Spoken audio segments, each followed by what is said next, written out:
السلام علیکم ورحمۃ اللہ وبرکاتہ۔ حضرات محترم، آج میں آپ کے سامنے اہل بیت حضور کے 10 خصوصیات ایسے گناؤں گا جو خصوصیات ان کے علاوہ اور کسی دوسرے میں ہرگز نہیں پائی جاتی ہے۔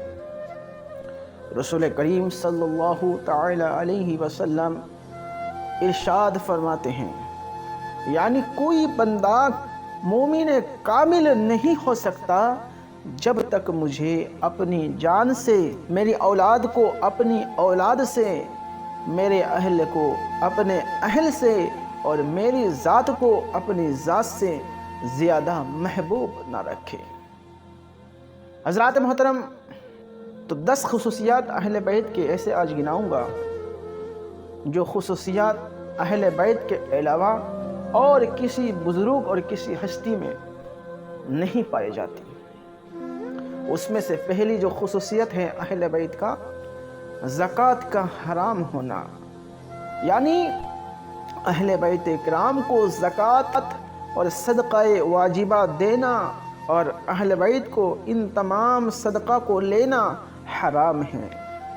اگرچہ وہ مالک نصاب نہ ہوں۔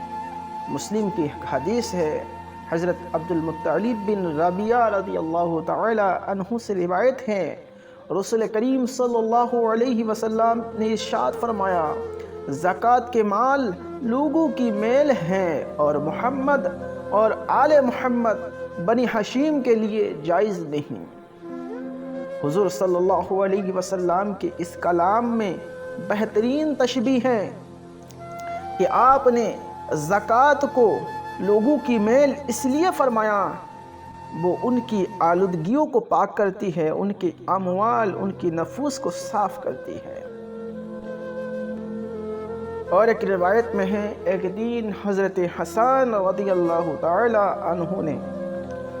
زکوٰۃ کی ایک کھجور اٹھائی اور منہ میں رکھ لی، تو رسول اللہ صلی اللہ علیہ وسلم نے فرمایا، کخ کخ، یعنی چھی چھی، اسے پھینک دو۔ اس کے بعد فرمایا، کیا تمہیں معلوم نہیں کہ ہم لوگ زکوٰۃ نہیں کھایا کرتے؟ حضرات، اہل بیت کی دوسری خصوصیت یہ ہے کہ اہل بیت حسب و نسب میں سارے انسانوں سے افضل و اعلیٰ ہیں۔ حضرت عبداللہ ابن عمر رضی اللہ تعالی عنہ سے روایت ہے، رسول کریم صلی اللہ علیہ وسلم نے فرمایا کہ اللہ تعالیٰ نے حضرت اسماعیل کی اولاد میں سے قبیلہ کنانہ کو منتخب فرمایا، کنانہ میں سے قریش کو، اور قریش میں سے بنی ہاشم کو، اور بنی ہاشم میں سے مجھے منتخب فرمایا۔ اور ایک روایت میں ہے کہ قیامت کے دن میں اپنی امت میں سب سے پہلے اپنے اہل بیت کی شفاعت کروں گا، پھر دوسرے لوگوں کی، اور میں جس کی پہلے شفاعت کروں گا وہ زیادہ فضیلت والا ہوگا۔ محترم، تیسری خصوصیت یہ ہے اہل بیت کے کہ سرکار صلی اللہ علیہ وسلم کی رشتہ داری اور نسب کے علاوہ قیامت کے دن رشتہ داری اور نسب منقطع ہو جائے گا۔ روایت میں ہے، حضرت عمر فاروق رضی اللہ تعالی عنہ نے اپنے لیے حضرت علی کو حضرت ام کلثوم بنت حضرت فاطمہ الزہرا رضی اللہ تعالی عنہا کی نکاح کا پیغام دیا۔ حضرت علی نے ان کی کم سینی کا عذر پیش کیا اور یہ فرمایا کہ میں ان کا نکاح اپنے بھائی حضرت جعفر کے صاحبزادے کے ساتھ کرنا چاہتا ہوں۔ حضرت فاروق اعظم نے اصرار کیا، پھر ممبر پر رونق افروز ہوئے اور فرمایا، اے لوگوں، میں نے حضرت علی سے ان کی صاحبزادی کے بارے میں اس لیے اصرار کیا کہ میں نے نبی صلی اللہ علیہ وسلم سے سنا ہے، وہ فرماتے تھے، قیامت کے دن میرے تعلق نسب اور رشتے کے علاوہ ہر تعلق نسب اور رشتہ منقطع ہو جائے گا۔ محترم حضرات، چوتھی جو خصوصیت ہے اہل بیت کرام کی، وہ یہ ہے کہ صحابہ کرام رضوان اللہ تعالی علیہم اجمعین کے زمانے میں اصطلاح یہ تھی کہ اشراف کا لفظ صرف اہل بیت پر بولا جاتا تھا، دوسروں پر نہیں۔ پھر یہ لقب حسنی اور حسینی سادات کے لیے مخصوص ہو گیا۔ حضرت جلال الدین سیوطی فرماتے ہیں کہ صحابہ کرام کے زمانے میں شریف یعنی سید کا لفظ ہر اس فرد پر بولا جاتا تھا جو اہل بیت رسالت سے ہو۔ حضرات محترم، پانچویں جو خصوصیت ہے اہل بیت کا وہ یہ ہے کہ اہل بیت میں سے جو بے عمل ہو ان کی بھی تعظیم کا حکم ہے۔ مفتی اعظم ہند حضرت علامہ مصطفیٰ رضا خان تحریر فرماتے ہیں کہ سید سے جب تک کفر نہ صادر ہو واجب التعظیم ہے،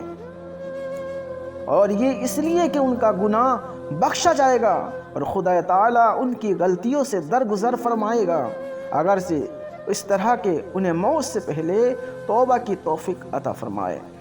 رسول کریم صلی اللہ علیہ وسلم نے فرمایا، بے شک فاطمہ نے اپنی پاک دامنی کی حفاظت کی تو اللہ تعالیٰ نے انہیں اور ان کی اولاد کو جہنم پر حرام فرمایا۔ حضرات، اہل بیت کے فاسق کی عزت ان کے فسق اور بے عملی کی وجہ سے نہیں ہے بلکہ ان کی مبارک نسبت کی بنا پر ہے، اور یہ خوبی جیسے کہ ان کے نیک لوگوں میں ہے ویسے ہی ان کے فاسق میں بھی موجود ہے، یعنی کسی کا فاسق ہونا اسے اہل بیت نبوت سے خارج نہیں کر دے گا، اسی لیے کہ اہل بیت کے لیے معصوم ہونا شرط نہیں۔ محترم حضرات، اہل بیت کی چھٹی جو خصوصیت ہے وہ یہ ہے کہ وہ حضرت فاطمہ الزہرا رضی اللہ تعالی عنہا کی اولاد ہونے کے باوجود رسول اللہ صلی اللہ علیہ وسلم کی اولاد کہلاتے ہیں اور صحیح نسب کے ساتھ آپ ہی کی طرف منسوب ہیں۔ رسول اللہ صلی اللہ علیہ وسلم نے فرمایا کہ ہر ماں کی اولاد اپنے باپ کی طرف منسوب ہوتی ہے، ماں سوا اولاد فاطمہ کے میں ان کا ولی ہوں اور ان کا عصبہ ہوں۔ محترم حضرات، اہل بیت کے جو ساتویں خصوصیت ہے وہ یہ ہے کہ اہل بیت کا زمین میں موجود ہونا زمین والوں کے لیے باعث امن ہے۔ رسول اللہ صلی اللہ علیہ وسلم نے فرمایا، ستارے آسمان والوں کے لیے باعث امن ہیں اور میرے اہل بیت زمین والوں کے لیے باعث امن ہیں۔ آٹھویں جو خصوصیت اہل بیت کرام کی ہے وہ یہ ہے کہ وہ پہلے جنت میں داخل ہوں گے۔ حضرت علی رضی اللہ تعالی عنہ سے روایت ہے، وہ فرماتے ہیں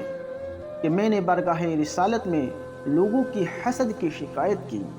تو حضور صلی اللہ علیہ وسلم نے فرمایا، کیا تم اس بات پر راضی نہیں کہ تم چار میں سے چوتھے ہو؟ سب سے پہلے جنت میں تم حسنین کریمین داخل ہوں گے۔ حضرات محترم، اہل بیت کی نویں خصوصیت یہ ہے کہ جو بھی شخص ان میں سے یعنی اہل بیت میں سے کسی پر احسان کرے گا، نبی کریم صلی اللہ علیہ وسلم قیامت کے دن اسے بدلہ عطا فرمائیں گے۔ رسول اللہ صلی اللہ علیہ وسلم نے ارشاد فرمایا، جو شخص وسیلہ حاصل کرنا چاہتا ہے اور یہ چاہتا ہے کہ میری بارگاہ میں اس کی کوئی خدمت ہو جس کے سبب میں قیامت کے دن اس کی شفاعت کروں، اسے چاہیے کہ میرے اہل بیت کی خدمت کریں اور انہیں خوش کریں۔ حضرات محترم، اہل بیت اکرام کی جو 10ویں خصوصیت ہے وہ یہ ہے کہ ان کی محبت درازی عمر اور قیامت کے دن